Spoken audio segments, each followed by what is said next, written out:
Kami dari mahasiswa 1D, Sekolah Tinggi Ilmu Ekonomi Awastia Sibolga Kapten.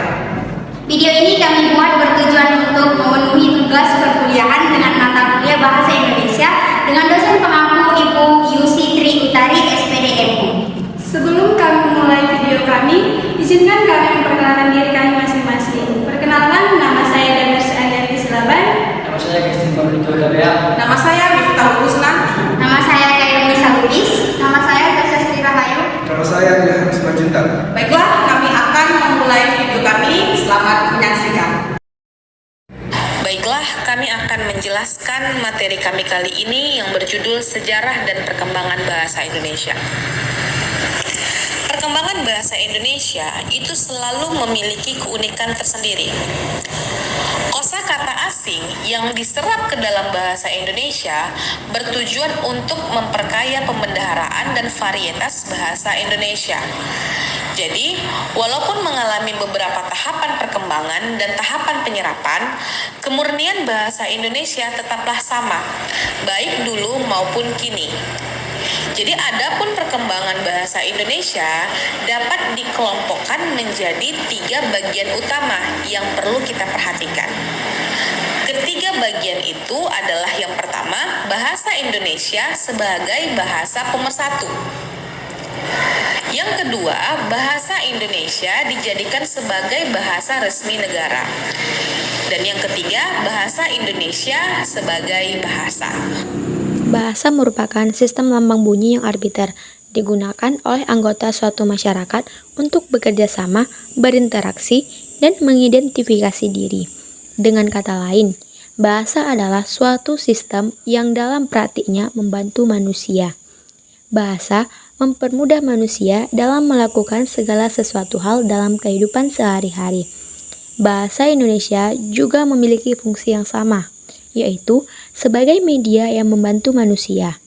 Namun, secara spesifik, bahasa Indonesia adalah satu bahasa yang dalam pembentukannya memiliki sejarah yang panjang. Bahasa yang telah ada di Indonesia bahkan sejak zaman kerajaan telah memiliki kajian pembentukan yang cukup rumit, baik secara lisan maupun tulisan. Sejarah dan perkembangan bahasa Indonesia. Perkembangan bahasa Indonesia lisan maupun tulisan berkembang mulai pada saat terbentuknya, yaitu pada 28 Oktober 1928, bersamaan dengan momen Sumpah Pemuda. Setelah terbentuk, bahasa Indonesia terus berkembang seiring berlakunya ejaan Van Ophuijsen, Soewandi, Melindo, bahkan hingga ke ejaan yang disempurnakan atau EYD. Ini adalah beberapa contoh Melayu yang menjadi lingua franca atau bahasa perhubungan di Nusantara kala itu. Bahasa Melayu telah ada dan digunakan terlebih dahulu. Keberadaan bahasa Melayu pun dapat ditilik dalam saat persiapan Kongres Pemuda pada tahun 1926. Pada saat itu, pemuda masih mempermasalahkan tentang sebutan bahasa Persatuan Indonesia.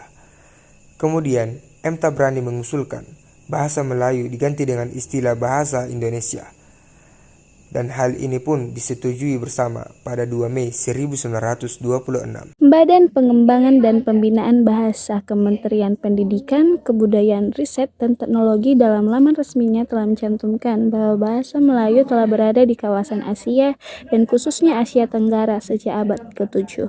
Pernyataan ini juga tentu didukung oleh adanya beberapa prasasti seperti prasasti Talang Tuwo di Palembang, bahkan prasasti Karangbrahi di Jambi.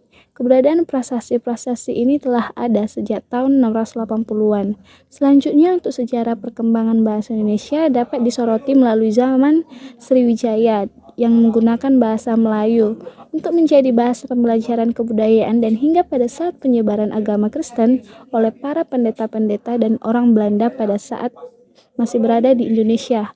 Bahasa Melayu yang merupakan cikal bakal bahasa Indonesia telah berkembang dengan sangat pesat di Indonesia. Bahkan sebelum bahasa Indonesia pertama kali resmi diumumkan pada Sumpah Pemuda, bahasa Indonesia sejak dahulu telah membentuk bangsa dan mempersatukan keberagaman yang ada di Indonesia yang memiliki tingkat kemajemukan yang sangat tinggi. Perkembangan bahasa Indonesia telah melalui sejarah yang cukup teramat panjang. Melalui kilas balik sejarah yang telah dipaparkan di atas, dapat dengan jelas diketahui bahwa bahasa Indonesia telah menjadi begitu kuat hingga saat ini, karena telah melalui proses yang unik. Berawal dari bahasa Melayu, kontak dengan budaya asing yang kemudian menggunakan bahasa Melayu, dan menjadi bahasa yang akhirnya diganti dengan istilah bahasa Indonesia pada tahun 1926. Bahasa Indonesia kemudian masuk ke dalam ketiga kategori perkembangan, yaitu perkembangan yang pertama yaitu bahasa pemersatu, yang kedua bahasa resmi negara, dan yang ketiga bahasa internasional. Bahasa Indonesia yang merupakan bahasa Melayu yang telah berada di Indonesia sejak tahun 680 membuat Indonesia menjadi lebih kokoh. Dengan berkembangnya zaman dan proses alkulturasi, bahwa Indonesia tetap menjaga keutuhannya. Diawali dengan bahasa pemersatu yang menyatakan setiap suku. Kemudian menjadi bahasa negara yang berpuluh tahun berlangsung, dan kini di era modern bahasa Indonesia mulai dikenal di belahan bumi lain dengan identitas yang berbeda. Warga asing mulai mengucapkan bahasa Indonesia. Bahasa Indonesia menyatukan menjadi identitas dan menjadi kebanggaan Indonesia. Bahasa Indonesia diharapkan terus merekatkan setiap suku bangsa. Demikianlah video tadi yang telah disaksikan, semoga bermanfaat buat kita semua. Terima kasih. Thanks for watching.